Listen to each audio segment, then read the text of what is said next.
Hey everyone, we are live here on LinkedIn for a great session today on energy best practices for net zero operations. My name is Amber Artrip. I am the Vice President of Marketing here at EnergyCAP. And I want to thank you all for tuning in and joining us today. We've got a great session for you. I want to just cover a few housekeeping items before we get into it. First, this session is being recorded, and it will be available on energycap.com for you to watch at a later time, send to a colleague by the end of the day today. And we are also going to be making these slides available to those of you who wish to have them. There will be an option at the end of the presentation to scan a QR code, and we can follow up with the slides for you. Also, because it's a LinkedIn Live, we have no idea who is attending. So if you don't mind, using the comment box here, you can just jump in and let us know where you're dialing in from. Just send us your location. It's kind of fun to see people all over from the world jump in and let us know where they're calling in from. So it also helps us know that we're not speaking to a black screen, that there's other people on the other side of this. So thank you for jumping in and letting us know where you're dialing in from. And with that, we're going to jump into our speakers for the day. We've got Ben Readman. He's the industry analyst at Verdantix. Ben, do you want to take a moment to introduce yourself? Yeah, sure. Thanks. Hi everyone. Nice to meet you all. My name is Ben Readman. I'm an industry analyst at in the real estate and built environment team here at Verdantix. Looking forward to having a conversation today about energy management, some of the things we're seeing in the market, and some of our latest research. Awesome. Thank you for being here, Ben. Super excited for your bit today. And we're also joined by John Heinz, who is the VP of Strategic Accounts at EnergyCAP. Welcome, John. You want to give an introduction of yourself? Yeah. Hey, everyone. Really excited to present today. Also really excited to tag team this presentation with Ben. In our world, we love being aligned with research partners that are out there understanding industry trends. So we as a software development company can develop and provide tooling and value to customers and to the world really based on the trends that we're seeing. So we're solving the problems that you all are giving the feedback to Verdantix about. And we're happy to share some of that research and some of those processes today. So very exciting presentation. Awesome. And just to get into what we've got going for the agenda today, Ben's going to walk us through some 2025 energy predictions, as well as some Verdantix research and trends that they're seeing in the energy sector. And finally, some net zero strategies and considerations. And then John's going to walk us through a step-by-step approach to net zero operations, and here at EnergyCAP, kind of how we think about it from a data foundation perspective. And then we'll open it up for questions during the Q&A session. I see you all leaving comments in here, letting us know where you're from. That's amazing. Feel free to use the same comment box to submit your questions. And with that, I'm going to sign out and pass it over to Ben. Yeah, thanks, Amber. Yeah, just a quick disclaimer before I get started, and a quick introduction to the Verdantix. So Verdantix is an independent research and advisory firm. We cover a bunch of different markets, from everything from kind of EHS and industrial transformation through to real estate and ESG and net zero and carbon reduction. With that in mind, because we're independent, we don't endorse any vendors, products, or services covered in our research. So any examples we provide are purely a focus of our research and a product of the conversations and research we've been undertaking. Next slide, please, Amber. Great. So just to get started, I've got some predictions for what we might see in the future of energy management. So if we think a little bit about what the last few years have been characterized by in terms of the drivers and challenges around energy management and what's really been pushing the agenda. So we had an extensive period of volatility in energy prices as the war in Russia kicked off. That's particularly felt in Europe, but also felt in the US as well. and that kind of led to a big spike in energy prices and pushed energy up the management agenda after what was probably a couple of years of I guess, more relaxed approach to energy management. But what's really come on in the recent years is corporate energy strategies and net zero targets. And I think in the next few years we will continue to see a lot more of this energy price volatility, particularly in the US grid and within certain states. There is a big push for renewables. And then when the sun doesn't shine and the wind doesn't blow, you can kind of end up with a little bit more volatility in there. So I think there's going to be a lot of firms who are looking to kind of insulate themselves against those costs, but also a lot of uncertainty about what the future holds there.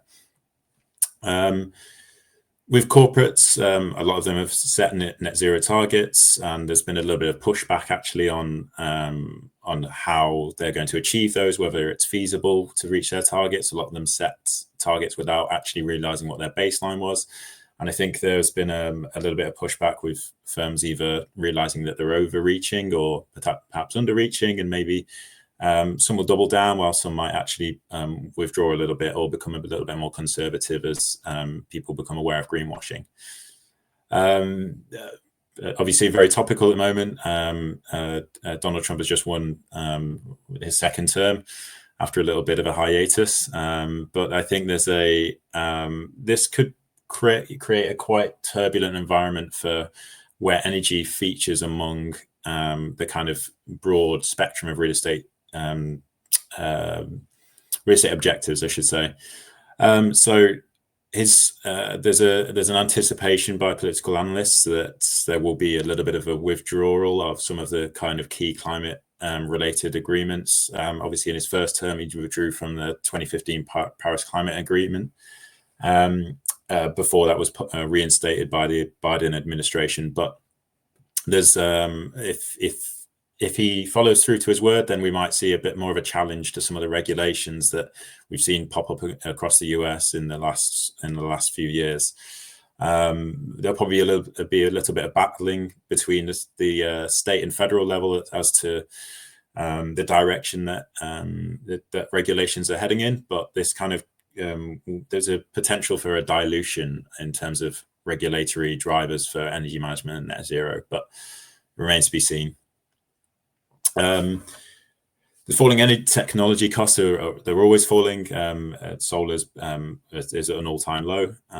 There's been an increase in kind of government subsidies. The Inflation Reduction Act being one good example of that, and a push from the Biden administration to kind of increase the rate of adoption of different kind of energy efficiency and renewable technologies from across the nation. So how we kind of expect that the barrier to entry, which has always been a major issue in energy management and decarbonization, to continue to fall.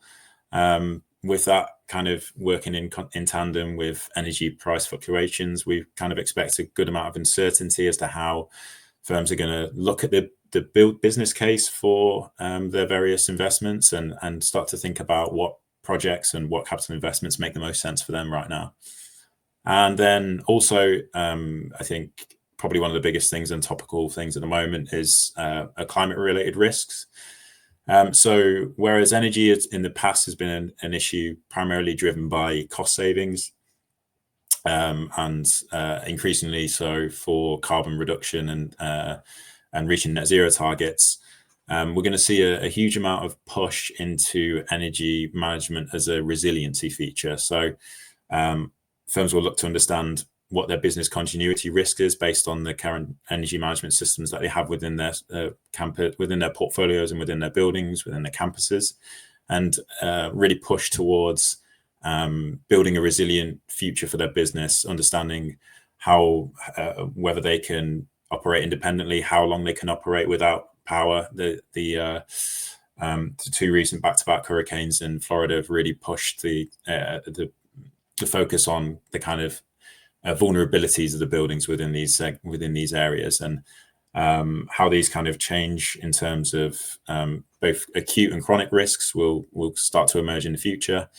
On those chronic risks, so it's not always down to hurricanes, it can be down to the energy, whether your building's suited for a 2-degree scenario, 3-degree scenario, Is it suited for heat waves? Was the systems put in place for your building only built for a different kinds of for more predictable kind of climate scenarios? When it gets too hot, when it gets too cold, is the building appropriately resourced for those potential eventualities? Next slide, please, Amber. Great, thanks. So with all these different kind of real estate management objectives flying around, real estate managers, facilities managers are all focused on a number of things. Is my building appropriate for the new dynamic of flexible work? Is it at risk of climate change? How is it being impacted by economic volatility? All these things are playing into the mind of the facilities manager.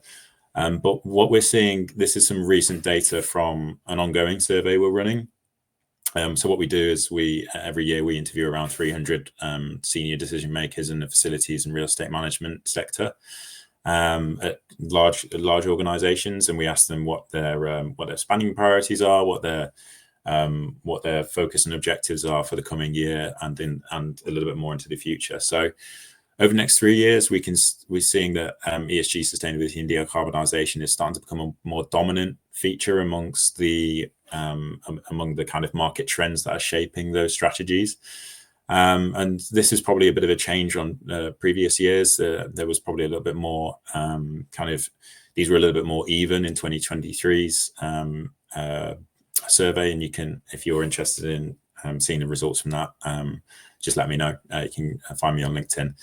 But one of the other things I'd like to highlight is this focus on the attitudes towards AI and machine learning adoption at the moment. So fewer people are saying it's a significant or very significant impact. I think there's a little bit of reluctance to understand what the full capabilities will be, how it's going to impact their operations and within the facilities and real estate world, and what the future holds for AI and machine learning. And but you can still see that 58% thought it's going to have a moderate impact. So when AI becomes a major issue, and to what degree the world of real estate and facilities adopts it, it remains to be seen. But you can see a kind of more tentative approach at the moment, with, if anything, with a little bit of a future eye on it. Next slide, please. Thanks. So with that, and with the kind of focus on ESG and sustainability, decarbonisation, and energy management within that, this is a piece of data from an asset manager survey, so a little bit more toward the kind of landlord, building owner sector. We asked them, across your clients that you manage buildings for, how would you kind of best describe their decarbonisation strategy for their buildings? And we can see that the vast majority of them feel like they have a plan, but they're not able to currently finance it. The cost of net zero has been there's been several numbers flying around in terms of how much it's going to cost in the billions and trillions, and this cost is often still falling on the individual firms that own the buildings, that operate the buildings, and cost still remains prohibitive. Next slide, please, Amber. And for that reason, we see the majority of the market still within the very early stages of energy management and decarbonisation. So some of you might have seen a similar kind of chart before. It kind of tracks the kind of well-trodden carbon reduction pathways for buildings, starting with energy efficiency, moving into capital projects, and then renewables, kind of off-site and on-site renewables, before moving into more carbon offsets. And John will dive into a little bit more about how you kind of go through these stages and later on. But the things I'd like to highlight is that the emissions baselining and the energy efficiency stages are still a huge section of where the market is right now. They're still gathering data, trying to understand how the buildings are being used at the portfolio level, at the building level, and at the system level. And I wouldn't underestimate the level of savings that you can achieve from this early energy efficiency project implementation. But what also seems to be happening is that there are firms taking on individual kind of bit part piecemeal projects in terms of upgrading systems when they come to end of life, installing solar at select buildings across their portfolio, perhaps as a trial, or to take advantage of any potential I guess incentives or grants for these kinds of projects, but they're typically not done in a kind of integrated fashion. They're done piecemeal and not thought of in the grander scheme of how they will drive the whole portfolio to net zero. But one thing I would highlight from this is that this kind of model, and you might have seen some similar things from the World Green Building Council, I should say, is this suggests a more kind of step-by-step approach. But in reality, what is more kind of more reflective of the process of decarbonisation is this kind of comes iteratively and cyclically. With energy efficiency measures being incorporated in tandem with kind of energy efficiency retrofits to capitalize on any compounding benefits you can get from running these projects in tandem. And once you're done with some level of energy efficiency, you're never really done with it. It's always a continuous and ongoing level of optimization and improvement and gradual progression. Next slide, please, Amber. And one of the other things to raise is that with those steps, it kind of suggests a common playbook, which is true and accurate. But in reality, there are a number of kind of strategies that firms can adopt when they're starting to think about their energy management and moving towards net zero. So some strategy options are, and this is a kind of common prevailing or emerging thought, I should say, is the idea of the grid if the grid is moving to net zero, then why should I focus on my energy efficiency? Should I not electrify my building and then just rely on the grid to decarbonize and take advantage of the progression of that towards 2050 and enabling me to reach my target? But there are kind of other drivers amongst this that people need to consider in terms of the building types they have, whether it's a campus, the location, the budget, ambition levels, existing starting points. All these different factors will shape the strategy that firms operate. If we look at some examples of some net zero buildings, and some of the different approaches taken. So Powerhouse Brattikaia in Norway is an example of one of the, it's one kind of a shining light example of a building that claims to be energy positive, that is produces more than it uses, and that relies heavily on wastewater recovery systems, reusing existing air, a huge amount of natural ventilation, and crucially, it's also on the edge of a harbour, so it's able to use water source heat pumps to bring down its heating requirements to next to zero. Another example is the Unisphere in Maryland, which kind of takes a more different approach. That's a little bit more focused on energy efficiency, like ultimate energy efficiency, a huge amount of natural ventilation, able to dynamically adjust building set points and operations according to how the building is being used, weather patterns, transport patterns, and be more predictive and advanced in that kind of process. It's also heavily reliant on natural ventilation. It claims that it can use less energy than a domestic US household when naturally ventilating. So there's a bunch of different options there, and it's reliant on a number of different considerations. But there's no one playbook, and there are a few kind of options for them. But software and data and technology is really a kind of enabler for all of these different strategies. Next slide, please, Amber. Great, thanks.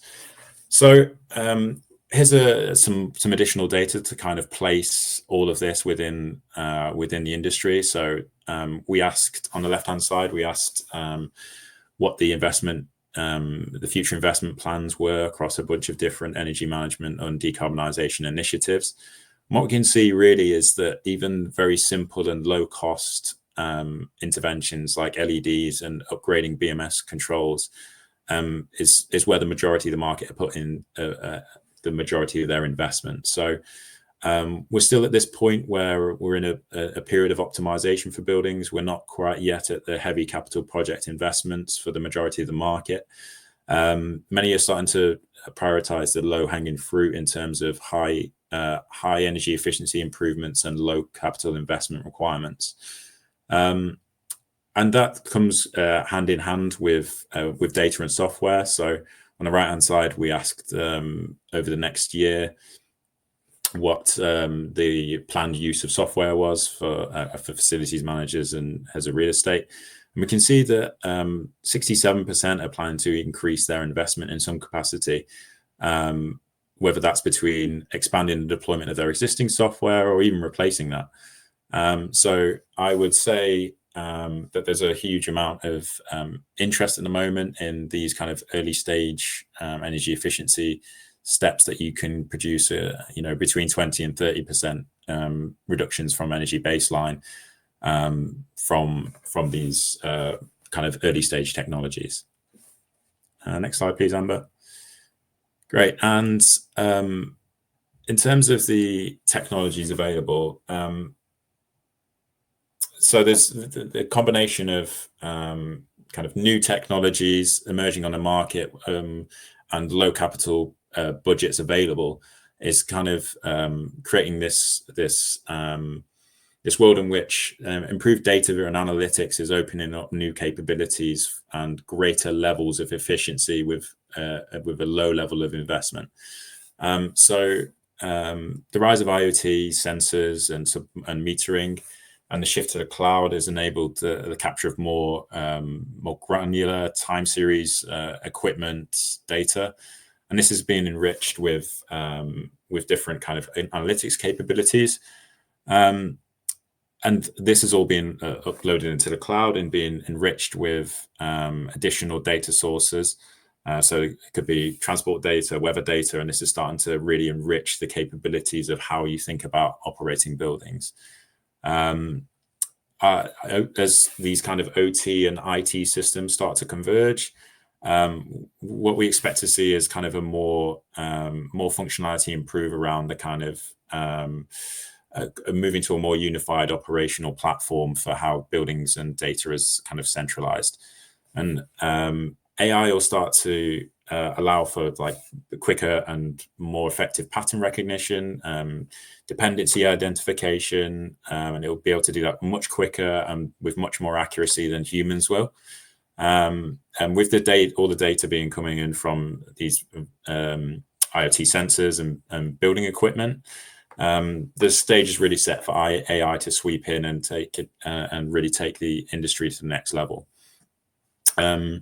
We expect to see the emergence of new products from both existing and new vendors over the coming 5 years as vendors seek to capitalize on the improvements that AI will bring to various elements of building operations and energy management for alarm management, fault detection, user communication, forecasting, whatever it is. AI will start to be able to enrich the level of analytics that we have. And these technologies will enable the use cases on the right to reach new levels of efficiency. So these are just some examples of what can be achieved, but in reality, we expect there to be new use cases emerge that we're still not yet fully clear about. Next slide, please. Thanks. So given that the majority of the industry is still in the early stages of energy management, we've highlighted kind of 5 things that we feel firms should consider in their energy management strategies, as particularly with a focus on this early stage optimization. So before we dive into each of these, data really becomes the key enabler of increasingly advanced energy management strategies, and it will provide the springboard for firms to go on and go beyond these like kind of low-hanging fruit interventions to more advanced energy management strategies and capital project investments. But to begin with, getting to that advanced state can be a kind of a daunting prospect, especially with large portfolios with a Frankenstein makeup of different legacy systems, proprietary systems from different vendors. So to begin with, firms can kind of identify low-hanging fruit from the data they have available. You don't need 100% complete time series, 30-second data to be able to make improvements on your energy.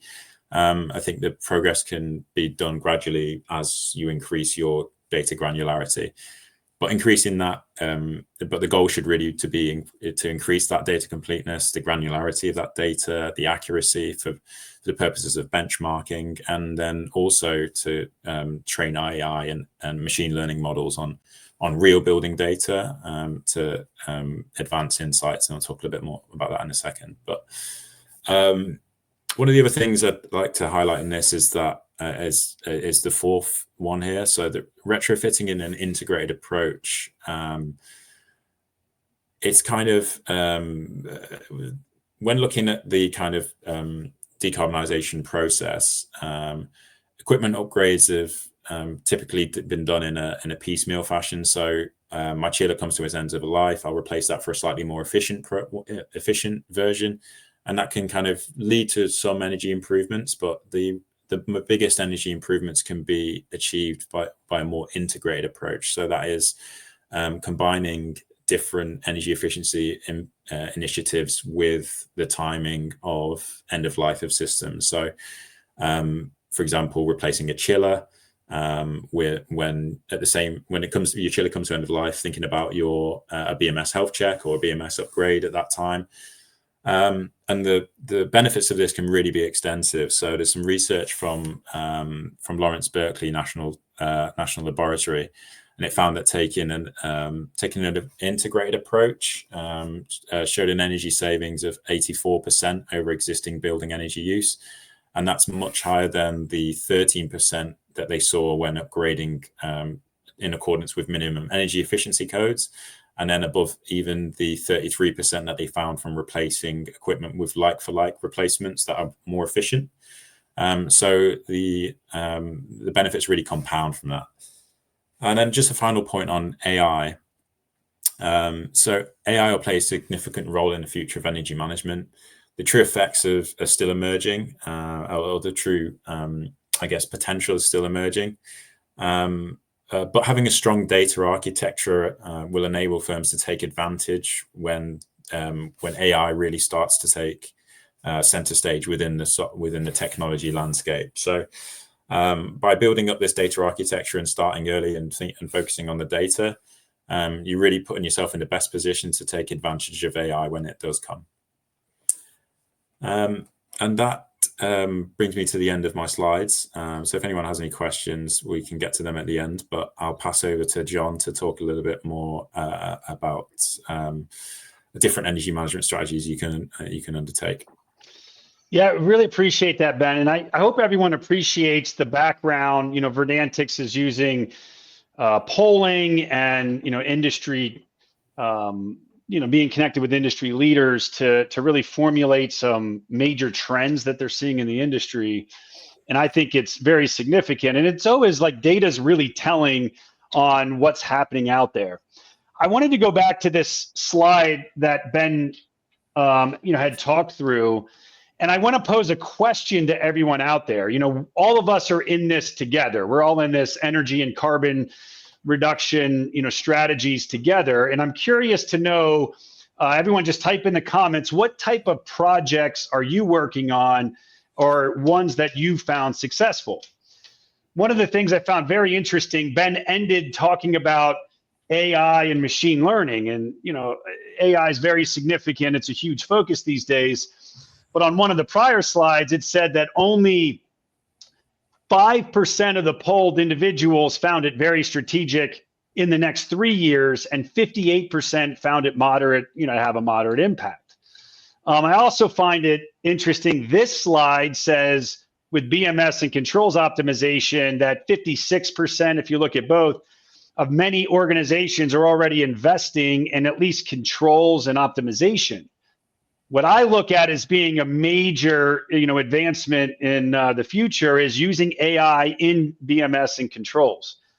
And the reason being is if, your building can smartly adapt to changes and there's not manual intervention or manual inputs that are getting it wrong.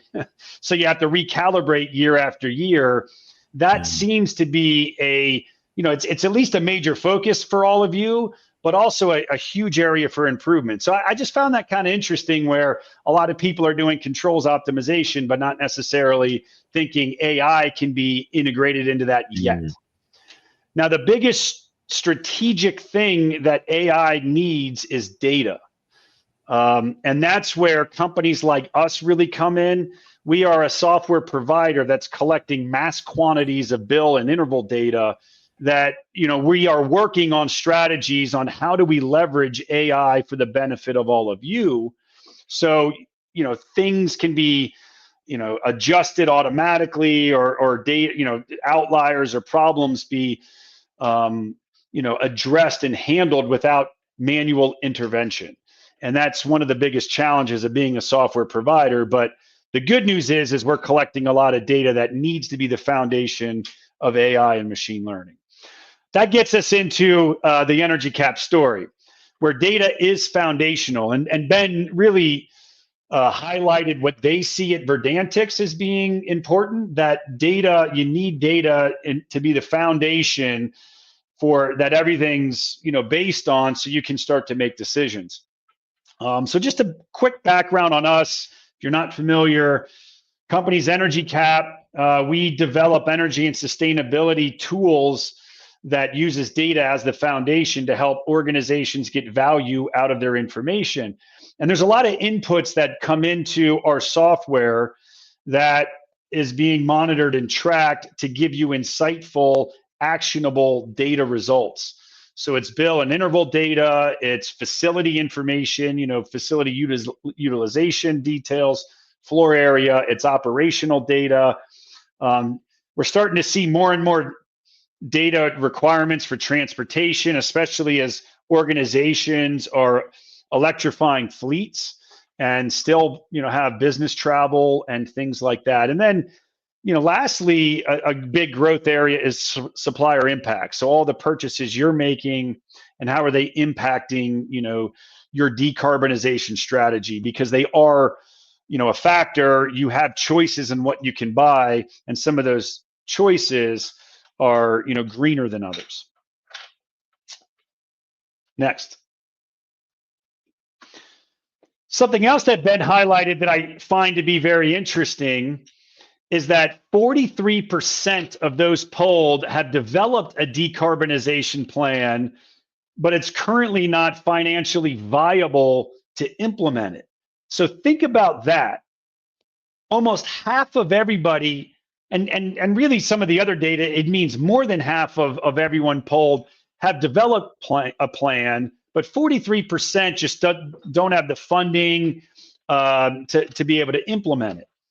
So, there lies one of the issues is actually getting funding so you can work on a decarbonization strategy.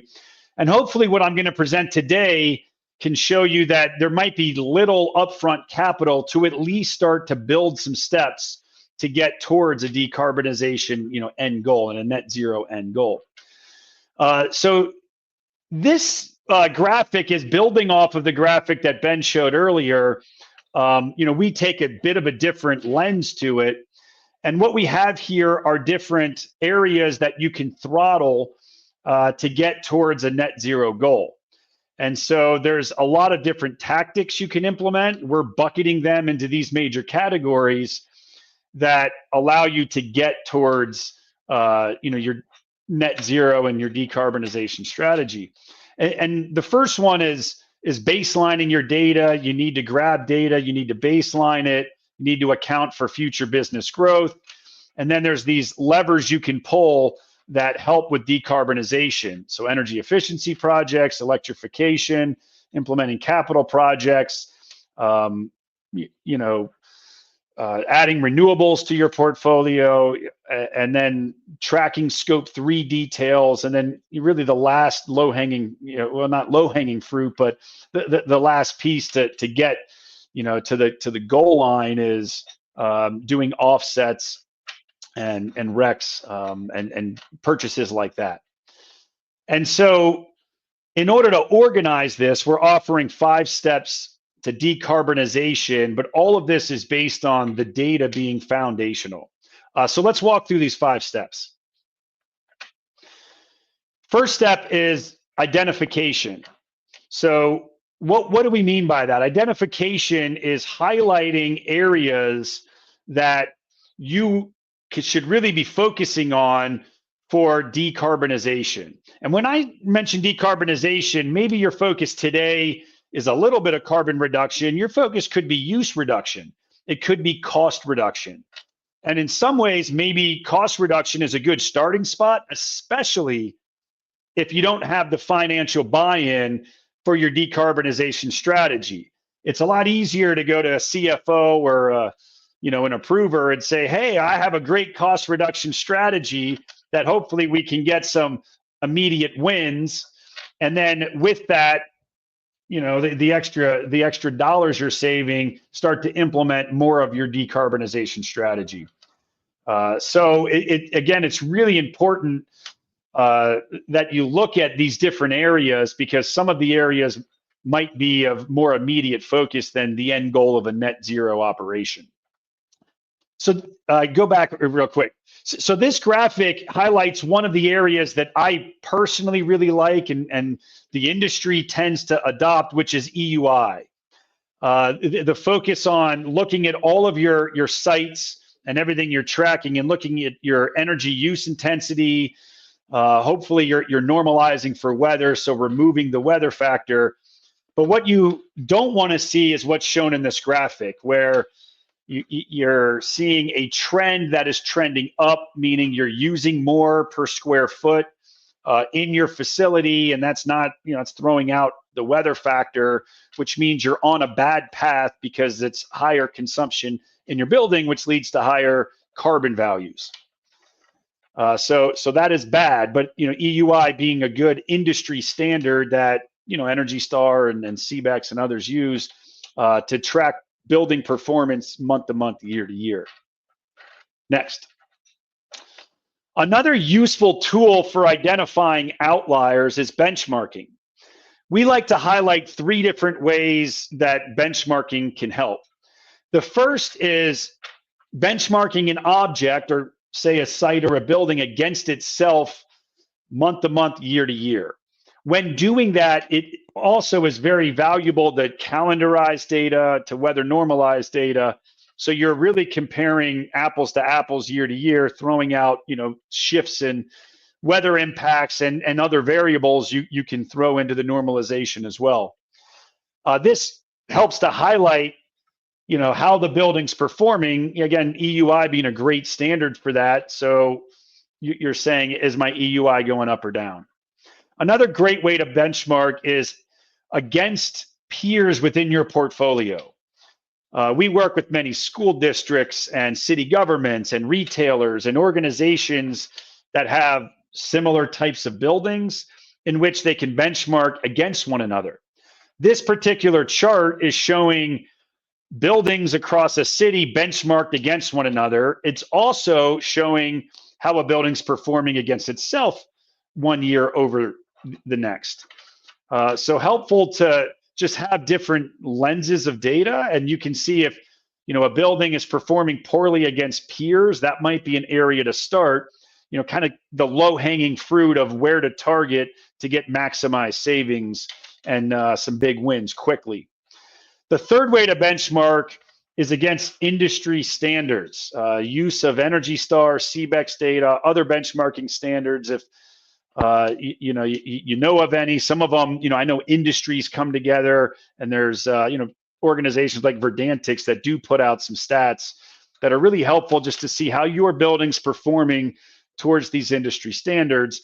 And I think over time, as companies like us that have a lot more data, we want to push out more cross organization and cross building benchmarks, because we have data and we can provide value in that way. So I think for us in the energy and decarbonization industry, there's huge growth that can be had in that benchmarking area.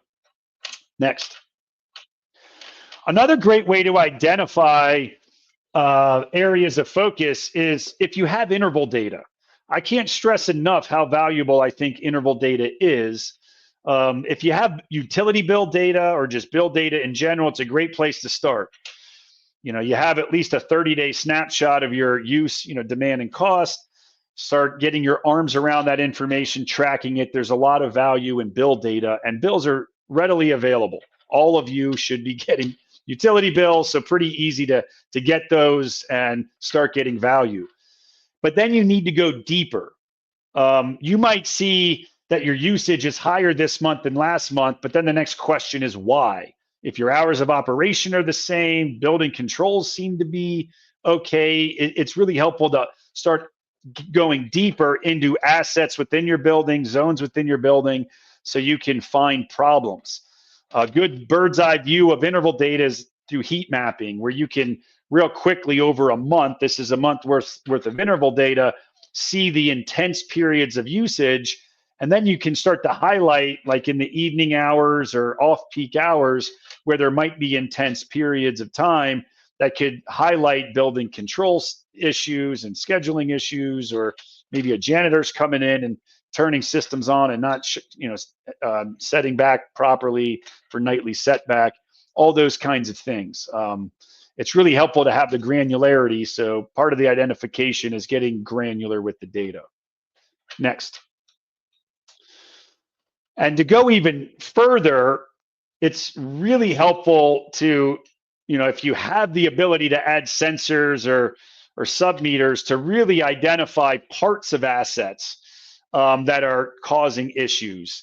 These can really help to highlight, maybe capital projects that you want to spend additional money on. But if you have some issues with some larger pieces of equipment, HVAC and others, really helpful to have the metering and the granularity to understand what parts of your assets are specifically, call it not functioning appropriately or inefficiently, or that are cycling and things like that, that you can focus on and address. Next. So that's identification. The next stage is called activation. So activation is the act of creating some scenarios to project savings. Call it your action plan. What will you do? How will you focus to get savings, to get CO2 savings, cost savings, whatever your focus is. One of the areas to do this is in schedule optimization. What did I say? 56% have already invested in BMS and controls optimization. So just working on scheduling and running some scenarios to say, maybe during certain hours of the day, if we can have deeper setbacks, or if you're a Monday through Friday operation and over the weekends, you're not getting the setbacks you want, but you can run some what if scenarios if scheduling was different. It's helpful to simulate what reduction activities can be and then calculate the potential savings. What you're seeing here is if, say over the weekends, we can reduce energy consumption 70%. For this month, we could save, 294 kilograms of CO2. So running those what if scenarios and then forecasting in the future, okay, if we invest some time and effort in these areas, what would our savings be? And some of these you might not get the bigger bang for your buck, so you might want to focus in other areas. That's why it's helpful to simulate these savings and not necessarily execute until you're ready. Next. The use of machine learning and AI to predict behavior. This is really valuable, again, in the concept of activation, so you can understand trends over time, allow machine learning and AI to predict, show where you are and what the trends look like, what your load profile looks like, but then also allow you to help predict where you should be in the future to best optimize savings and optimize, load and demand and all those kinds of things. So let's use those technologies to our advantage, but it requires data. So you need to build up, you need to collect data, build it up, and then we can start adding these tools on top of it to help analyze it and then activate some profile changes, behavior changes, system changes in the future. An area that I think is really important, especially when we talk about cost savings, is demand management. Limiting demand can be one of your biggest potential for savings. So while you might be focused on a net zero or decarbonization strategy, you still need to prove out an ROI on some of this. And demand is a great area to focus on. Again, a lot of this requires metering, but there's, for many of you, demand response programs, which is cash in pocket if you can be part of those activities. For many of our customers, there's demand ratchet charges on bills, which can make up anywhere from 30 to 70% of the bill. And if you have a spike, during a demand ratchet time period, you can be paying for it all year round. And so really getting your arms around demand can be a great strategy, at least to hopefully lower your bills and lower costs, so you can remove that cost from your budget and reallocate budget towards some of these projects. Next. Another great use of cost management is understanding your tariffs and running what-if scenarios. There's a lot of tariffs out there, and they change all the time. So really important to understand where you are today, and are you on the best tariff? Maybe simply changing tariff can help get some cost savings. That building use changes over time and tariffs change over time. Just because you were on a tariff 10 years ago doesn't mean it's the right tariff for you today and the profile and use of your facility and site today.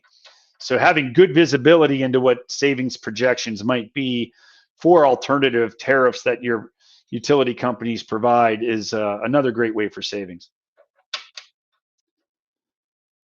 And then we get to understanding what projects are available. One of the reasons I wanted you all to put some comments, what projects you're actively working on, is like, let's share. Let's share what we're working on, what's worked, even what hasn't worked. We like to introduce zero cost, low cost, high cost projects. Zero cost are things you can go do today. A lot of this is simple things to do to ensure that you're maximizing your time to get some savings immediately.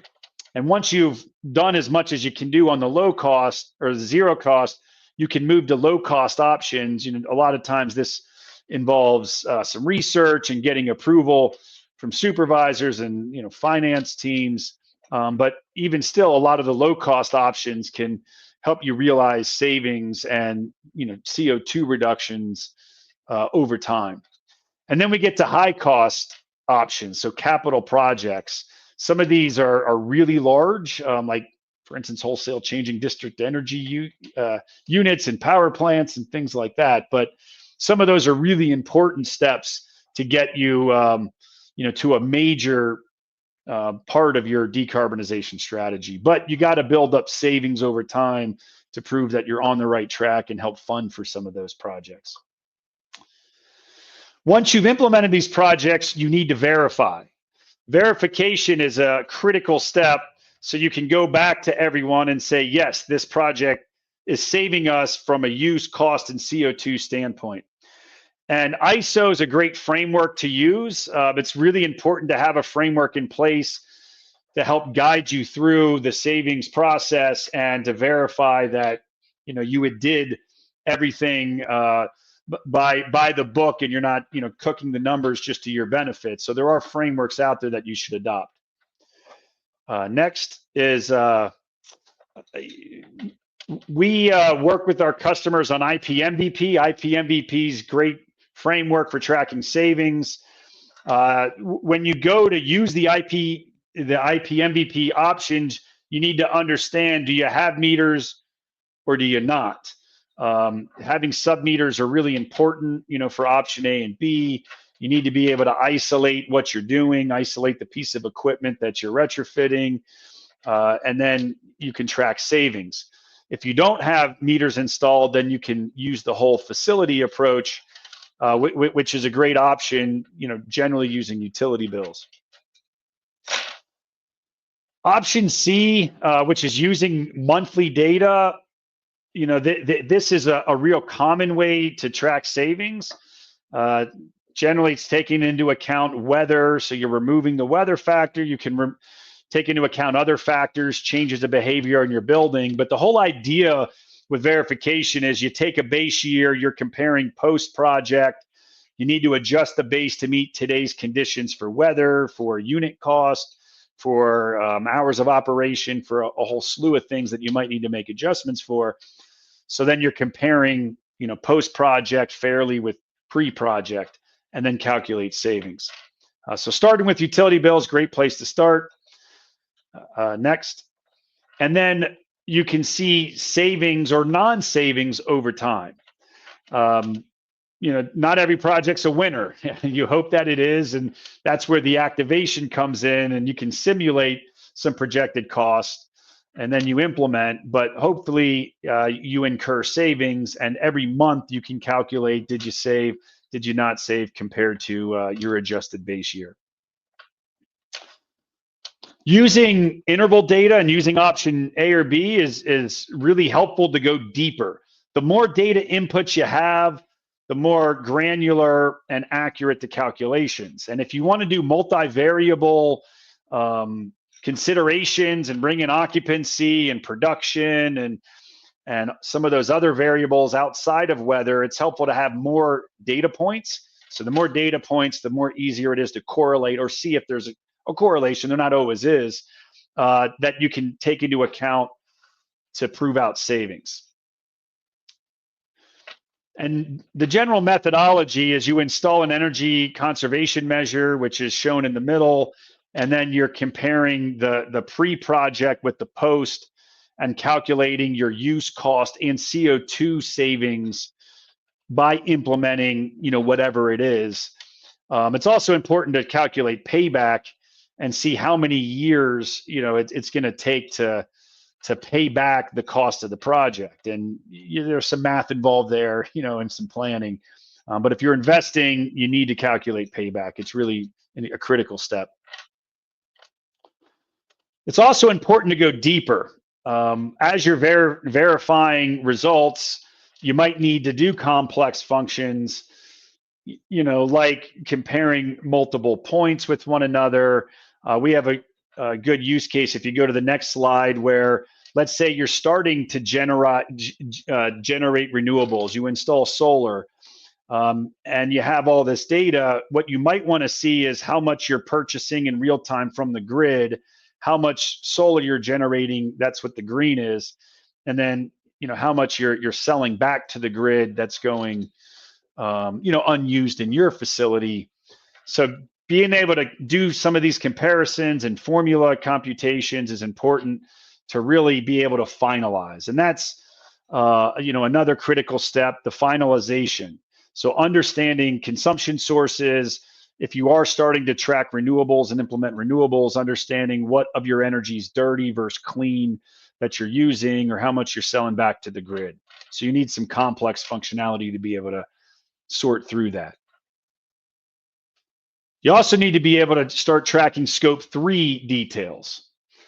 So this would be, all the categories of scope 3, and being able to track scope 3 by use, volume, distance, weight, and cost. A lot of our customers say, how do you get your arms around scope 3? That's just seems overwhelming. And we say, well, you can start with cost-based factors, because they do, there's a lot of international factors that are based on cost. So it's a lot easier to say, what are we paying for these services or goods, and then applying a CO2 factor, than it is tracking use and volume and distance for everything going on within your organization. But in order to finalize, you got to get your arms around scope 3. You also need to start, again, the finalization is what's left. How much further do you need to go to get to net zero? That's where offsets and RECs come in.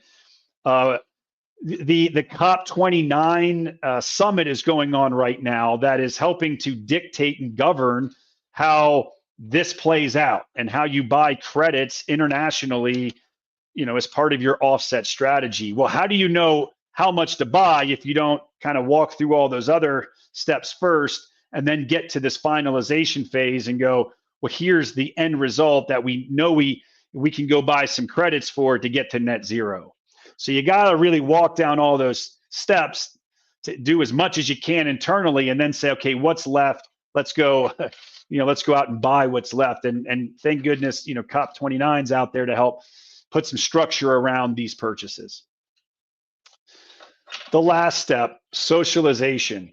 You've done all this hard work. You need to socialize efforts.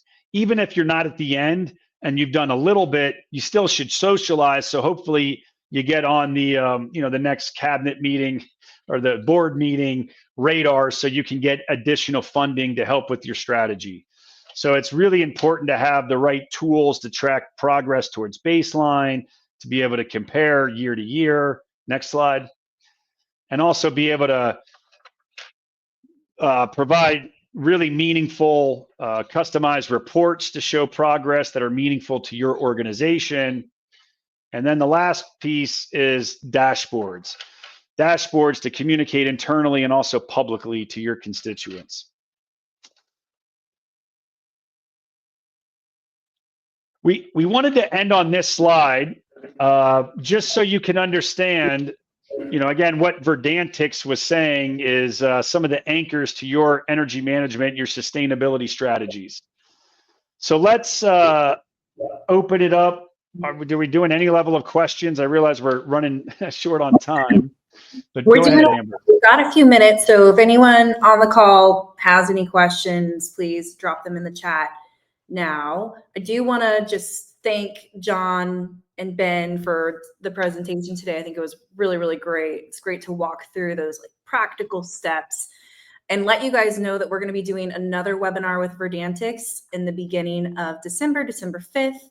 So if you'd like to register for that, you can use that QR code there.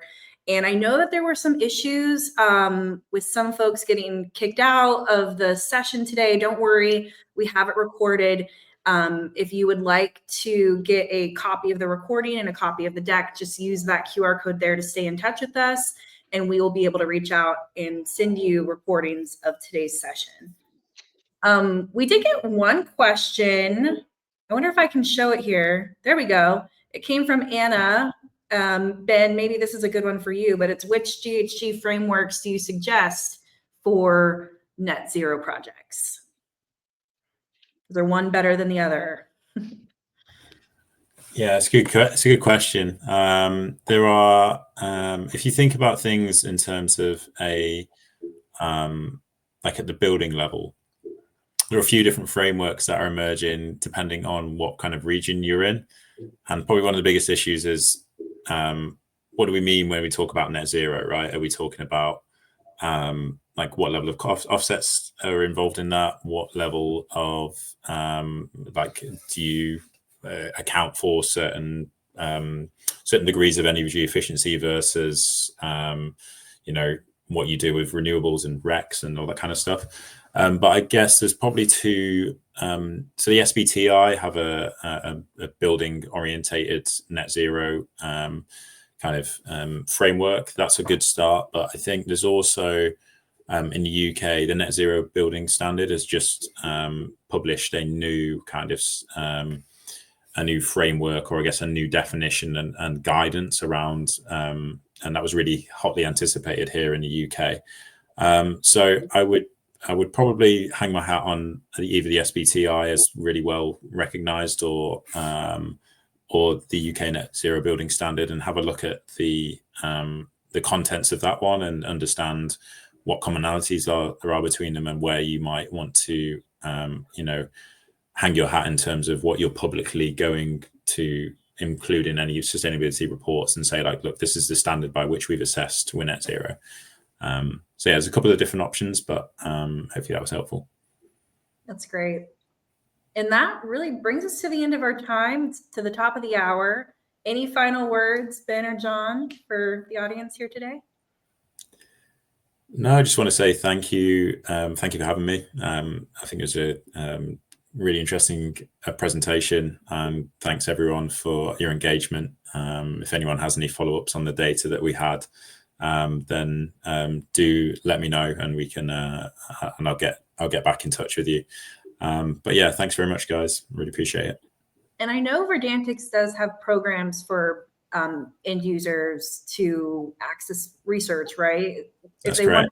want to, how do they access that research? Yeah, so the any end users, purchasers of technology can access all of our research for free via a new platform portal called Vantage. So if you want more information about that, let me know, and you should be able to sign up there and access any of our research. We cover all sorts of different real estate and decarbonisation topics. So we can help you select vendors. We can help with strategic and digital strategy transformation. We can help with a bunch of different kind of areas. So Verdantix Vantage is where you can sign up for that. But if you need any more information, then just let me know and I'll get back to you.